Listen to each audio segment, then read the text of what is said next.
Hello everyone, আসসালামু আলাইকুম। কেমন আছেন? আশা করি সবাই ভালো আছেন, সুস্থ আছেন। আলহামদুলিল্লাহ আমিও ভীষণ ভালো আছি। তো আপনাদের সঙ্গে অনেক কিছু শেয়ার করব আজকে, আর ভুড়িও রান্না করব। ঈদের পরে ভুড়ি রান্না করা হয়নি। তো একজন লিখেছে, বোন তোমার ইউটিউবের মান্থলি ইনকাম কত টাকা, আর তোমার ইউটিউব চ্যানেলে জার্নিটা একটু শেয়ার করো প্লিজ। তো আজকে সমস্ত কিছু শেয়ার করব, আমি মান্থলি কত টাকা ইনকাম করি, আর কবে থেকে ইউটিউবে আসছি, দেন জার্নিতে কতটা আমাকে কষ্ট করতে হয়েছে, কি করতে হয়েছে, সমস্তটাই আপনাদের সঙ্গে আজকে শেয়ার করব শুরু থেকে শেষ পর্যন্ত। তো ভিডিওটা সম্পূর্ণ দেখতে থাকবেন। তো যেহেতু ঈদের পরে আমাদের ভুড়ি খাওয়া হয়নি, তো ভাবলাম যে আজকে ভুড়িটা রান্না করব। এই জন্য ফ্রিজে চলে আসছে, আর আমি কোথায় কি রাখছি সেটাই বলতে পারছি না, কারণ ফ্রিজে আমার সমস্ত কিছু আমি নিজেই রাখি, শাশুড়ি মা রাখে না। আর আমি যখন খুঁজে পাচ্ছি না, তাহলে শাশুড়ি মা কীভাবে খুঁজে পাবে, যেহেতু ফ্রিজ এখন ভর্তি। তো ফার্স্ট মাঝখানের ড্রয়ারটা একবারে ফাঁকা হয়ে গেছে, কিছু না, ওখানে ভুড়ি ছিল, ভুড়িটা বের করে ফেলেছি। তো এখন আমি একটা জিনিস খুঁজছি, সেটা হলো যে মাছের মাথায়, ঈদের অনেক দিন আগেকার মাছের মাথা রয়েছে। যখনই বড় কোনো মাথা পাই, আমাদের নাটোরে সবাই কিন্তু অভ্যাস মাছের মাথা দিয়ে আলু ঘাটি করা। তো যখনই মাথা পাই একটা, তখনই হয়তো সবাই মাথা খেতে চায়, তো তখন বলে যে সবাইকে মাথা না দিয়ে আলু ঘাটি করে খেলে সবারই হয়ে যাবে, এরকম একটা আমাদের আছে বাড়িতে। তো সবসময় খাই, আবার যখন বড় কোনো মাথা পাই তখন রেখে দিই। তো ভাবলাম যে আজকে আলু ঘাটি করি, সবাই খেতে যাচ্ছে। তো অনেক দিন পর রুটি দিয়ে আলু ঘাটি আমাদের বাড়িতে সবাই পছন্দ করে, কিন্তু আমি এই তো মাছের মাথাটাই খুঁজে পাচ্ছি না। তো একবার আমি এমন জোরে মানে চার দিয়ে গোশগুলো বের করতে চাচ্ছিলাম, তখন এই ড্রয়ারটা ফেটে গিয়েছে।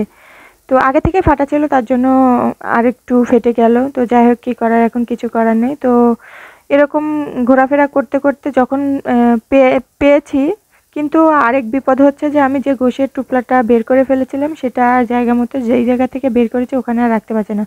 কারণ কাঁচা অবস্থায় ফ্রিজে যেভাবেই রাখা যায় না রাখা যায়, কিন্তু বের করার পর আবার সেই জায়গাতে রাখতে গেলে থাকে না, এটা একটু কষ্টের বিষয়। তো যাই হোক, মাথাটা পেয়ে গিয়েছি। এই দেখো, ভুড়িটা নিয়ে এসে আমি এখানে ভিজিয়ে রাখছি।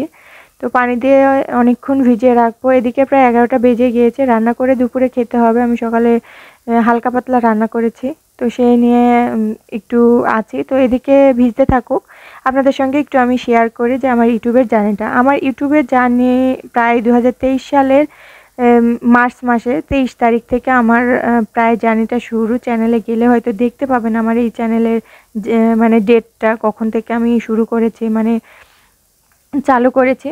তো তখন থেকে আমি এফোর্ট দিচ্ছি। তো তখন একটা ভালোভাবে দিতাম না, তখন ওই টুকটাক মিউজিকের সঙ্গে শর্টস দিতাম, আর টুকটাক আমি ভিডিও দিতাম। তো তখন বুঝতাম না যে, তখন তো আবার ওয়াচ টাইম তো শর্টস থেকে হতো না, তো আমি এফোর্টটা শর্টসতে দিতাম বেশি, কিন্তু ভিডিওসে দিতাম না।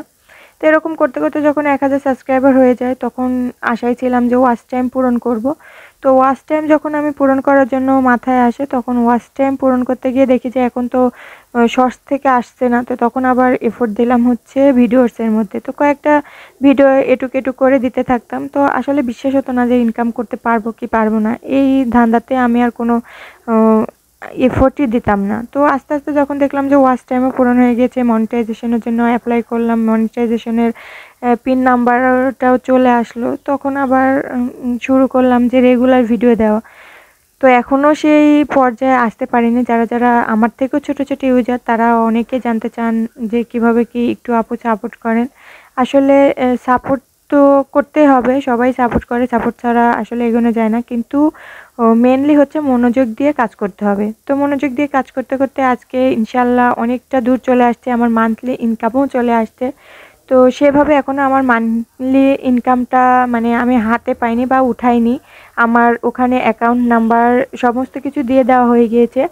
তো খুব তাড়াতাড়ি আমি ইনকামটা হাতে পাবো, তখন কিন্তু আপনাদের সঙ্গে শেয়ার করব। তবে আমি বলতে পারি যে অনেক টাকা চলে আসছে, আপনাদের সঙ্গে খুব তাড়াতাড়ি খুব দ্রুত আমি শেয়ার করার চেষ্টা করব। তো এদিকে আমার রান্না হচ্ছিল ভুড়ি রান্না। তো আমি প্রেশার কুকারে দিয়েছিলাম, ওটা আবারও চুলাইতে দিয়ে দিয়েছে। আপনারা কেউ বলতে পারবেন না যে হচ্ছে এটা আমরা কাঁচাই খেয়ে নিয়েছি, আসলে ভুড়ি কাঁচা খাওয়া যায় না, খুবই আমরা মচমচা করে জালে খাই। আর এদিকে আলু ঘাটিটা হয়ে গিয়েছে মাথা দিয়ে, যেহেতু শাশুড়ি মা রান্না করেছে অতটা আমি আপনাদের সঙ্গে শেয়ার করতে পারিনি। তো আলু ঘাটি হয়ে গেছে, দুপুরে খাওয়া হয়েছিল না সেভাবে। আমার রুটিও বানানো হয়ে গেছে, এদিকে রুটি আর আলু চালের আটার সমস্তটাই রান্না করে ফেলেছি। তো এই জন্য আমি এখানে খেতেও বসে পড়েছি। তো আমার ইনকাম চলে আসছে, ইনশাল্লাহ নেক্সট ভিডিওতে দেখিয়ে দেবো। আল্লাহ হাফেজ।